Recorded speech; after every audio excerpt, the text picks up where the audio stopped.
Okay, so we're ready to sew.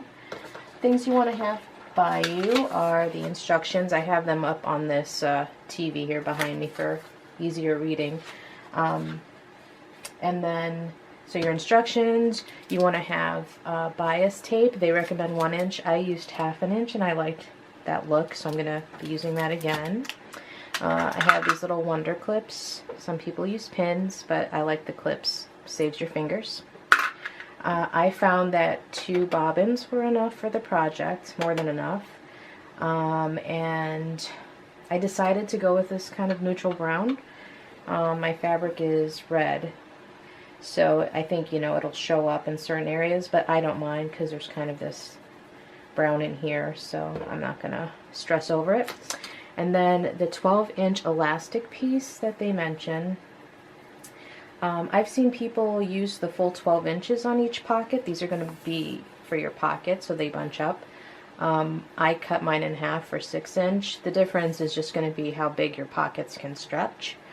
And then something else I learned was, for, you know, they tell you to put a safety pin at the end because you're going to sew it and then pull it through.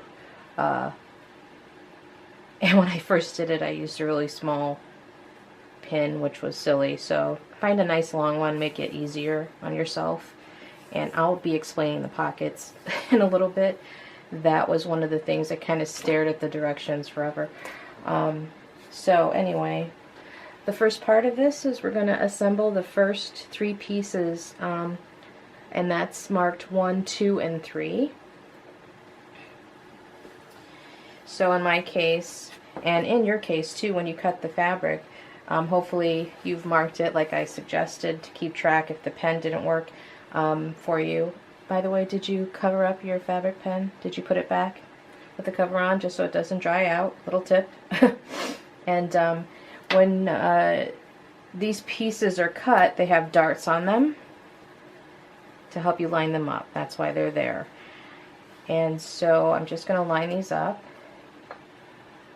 Good sides facing each other.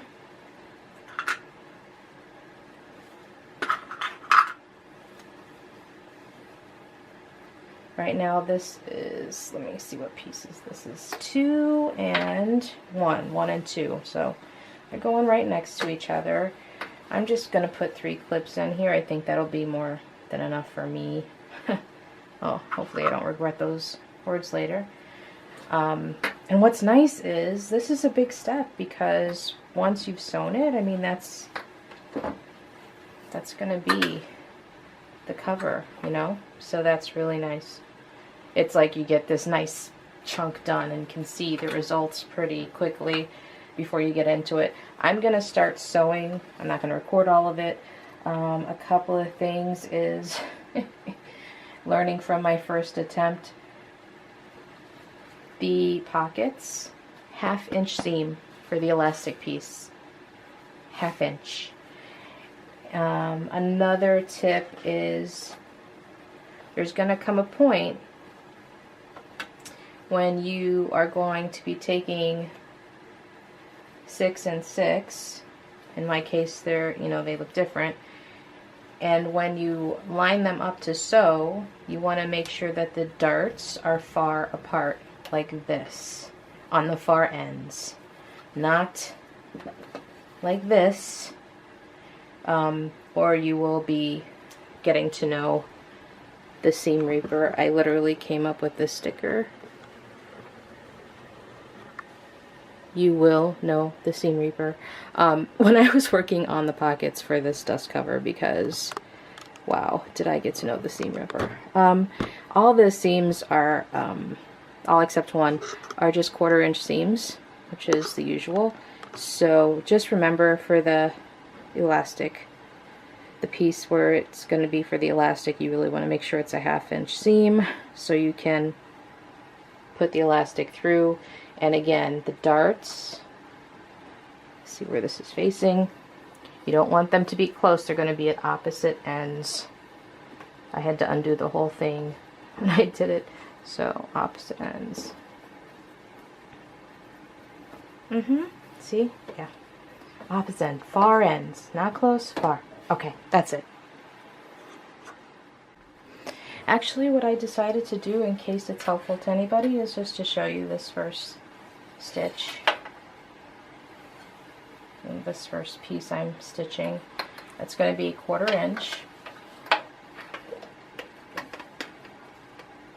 I'm just taking that clip out now, so I don't really need it. The fabric I'm using is very sturdy, so it stays together nicely. So I lined it up on the 1/4 inch. Put that down, start sewing a little bit, do a little back stitching, and then just sew all the way through. Trying to keep that fabric lined up as nice as possible.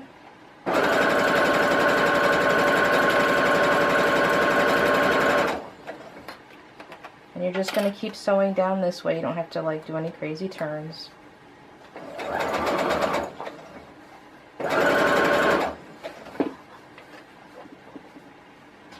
Legs on my little extender table, or a little floppy there, fixed. Just go for it. The seam ripper is your friend, believe it or not, because it can help you fix your mistakes, so try not to dread it too much. If you make a mistake, just undo it, start over. That's what Wonder Woman would do. I bet she sewed all her own stuff. I bet. Okay, so we're getting towards the end. Little back stitch. And boom.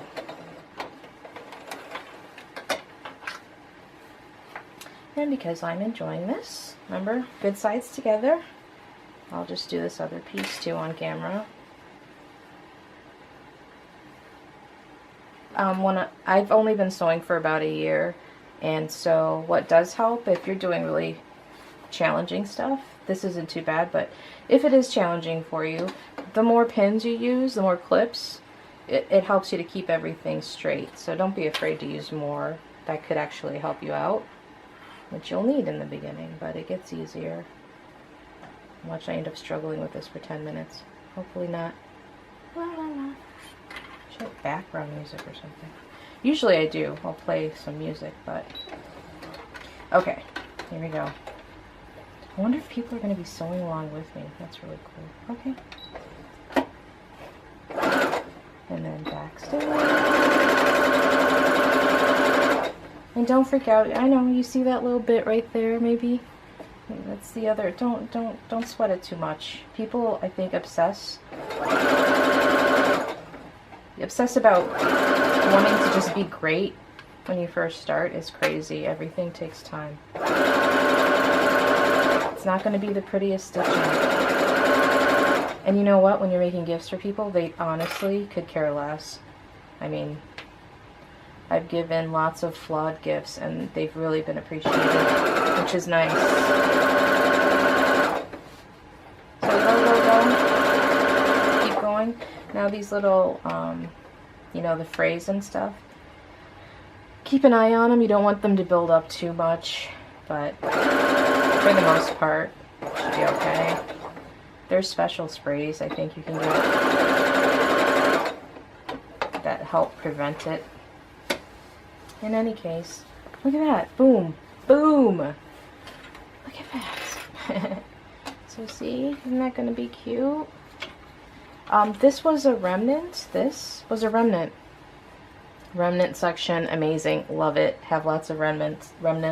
I had no idea what I was going to do with it, and then when I decided to do a Wonder Woman, I just thought that was awesome because it looks like that same kind of design. How cool is that? I think I got like 1.5 yards or something for $5. I have no idea, but yeah, I'm very excited about this. So, pressing your seams. I recently learned there's a difference between pressing the seams and ironing the seams. You don't want to iron. You don't want to do this with your iron because it'll stretch the material around. So you really do want to press the seam. And usually you want to press it towards the darker part. In this case, this red, thicker material. I'm going to press it towards there. That way, when it flips over, less chance of seeing it. Less chance of seeing it, you know, if I did it this way you might see it more. And you do want to press your seams with a small project like this. It doesn't take much time at all. What that does, it helps set the stitching so that, you know, helps to keep together, not tear so easily, that sort of thing. And then also it helps it to stay out of your way as you might be going across it again later, like especially when you're doing the binding. So it just keeps things under control. So you press just for a few seconds with the iron, release, press, release.